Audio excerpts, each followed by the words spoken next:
अस्सलामुअलैकुम friends, my name is Anas Malik and welcome to the Anu TV. दोस्तों, इस दुनिया की आबादी 7.2 बिलियन के आसपास है, जिसमें से 70% लोग अपना घर बार चलाने के लिए जॉब्स करते हैं। इस दुनिया में तकरीबन रोज 5 बिलियन वैकेंसीज जॉब के लिए निकलती हैं, लेकिन फिर भी बहुत से लोग कुछ ऐसी खतरनाक जॉब्स के लिए अप्लाई करते हैं जिनके बारे में कोई सुनना भी ना चाहे। तो दोस्तों, आज की इस वीडियो में मैं आपको दुनिया की सबसे खतरनाक जॉब्स के बारे में बताऊंगा। So without waste of any time, let get started.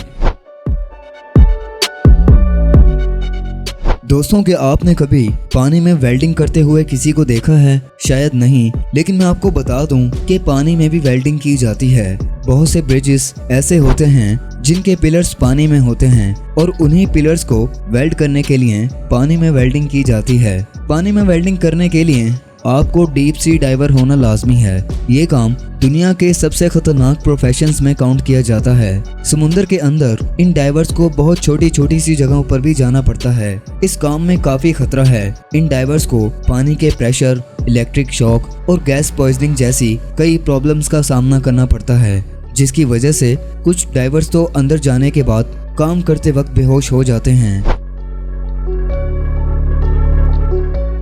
दोस्तों, क्या आप जानते हैं कि जो बड़े बड़े बहरी जहाज खराब और पुराने हो जाते हैं उनका क्या किया जाता है? दरअसल वो जहाज शिप यार्ड्स में भेज दिए जाते हैं। दोस्तों, आपने विंड टर्बाइन्स तो देखी ही होंगी। इन टर्बाइन से बहुत सी एनर्जी कलेक्ट की जाती है, लेकिन अगर किसी वजह से इनमें कोई फॉल्ट आ जाता है तो उसे ठीक करने के लिए किसी टेक्नीशियन को बुलाया जाता है। ये प्रोफेशनल टेक्नीशियंस टर्बाइन की मेंटेनेंस और इनकी रिपेयरिंग का काम करते हैं। इतनी ऊंचाई पर काम करने से गिरने का खतरा तो होता ही है, लेकिन इसके साथ साथ टर्बाइन से निकलती हुई लेजर रेडिएशन से भी काफी ज्यादा खतरा होता है। ये रेडिएशंस किसी इंसान पर अगर गिर जाएं तो उसकी राख भी ना मिले। दोस्तों, जैसे ही कोई तूफान आता है तो हम सब अपने घरों में चले जाते हैं, लेकिन हिम्मत है इन स्टॉर्म चेजर्स की, जो कि सिर्फ इन तूफानों को रिकॉर्ड करने के लिए इनके पीछे चले जाते हैं। इन चेजर्स के पास एक छोटी सी वैन होती है जिसमें रिकॉर्ड का सारा सामान मौजूद होता है। कभी कभी तो ये लोग कुछ टोर्नाडोज के इतने ज्यादा करीब चले जाते हैं कि इन्हें अपनी जान की बाजी हारनी पड़ती है। इनका काम तूफान के मुतालिक सारी इंफॉर्मेशन अथॉरिटीज तक पहुंचानी होती है। और साथ ही मैं आपको बता दूं कि इनमें से कुछ स्टॉर्म चेजर्स को तो सैलरी भी नहीं मिलती, यानी कुछ लोग ऐसा सिर्फ अपने शौक के लिए करते हैं। दोस्तों, सांप का जहर किसी भी इंसान को कुछ ही मिनटों में मौत के घाट उतार सकता है, और स्पेशली कोबरा का जहर। लेकिन इन सांपों का जहर कुछ लोगों की जान भी बचा लेता है।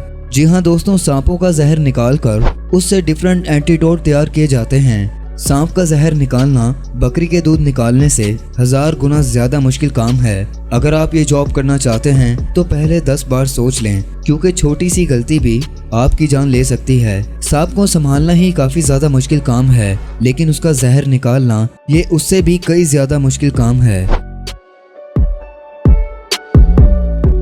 दोस्तों, किसी भी कंट्री की आर्मी उसके लिए एक फख्र का बाइस होती है, और हर पैट्रियट के दिल में अपनी आर्मी के लिए मोहब्बत होती है। आर्मी की जॉब के लिए बहुत सी रिक्वायरमेंट्स होती हैं और बहुत से मुश्किल टेस्ट भी पास करने होते हैं। काफी मेहनत मुशक्कत के बाद एक आर्मी ऑफिसर तैयार किया जाता है, लेकिन एयरफोर्स के लिए उससे भी कई ज्यादा खतरनाक टेस्ट होते हैं। सालों की ट्रेनिंग के बाद एक पायलट को आर्मी के लिए मुंतखब किया जाता है। ये ऑफिसर्स अपनी जान की परवाह किए बगैर हमेशा अपने मुल्क के लिए तैयार रहते हैं। तो दोस्तों, ये थी आज की वीडियो। अगर आपको वीडियो पसंद आई है तो वीडियो को लाइक जरूर कर दें। ऐसी अमेजिंग वीडियोस देखने के लिए अनु टीवी को सब्सक्राइब कर लें, साथ ही बेल आइकन को भी प्रेस कर लें। तो मिलता हूँ आपसे नेक्स्ट वीडियो में। तब तक के लिए अपना और अपने घर वालों का बेहद ख्याल रखें। अल्लाह हाफिज।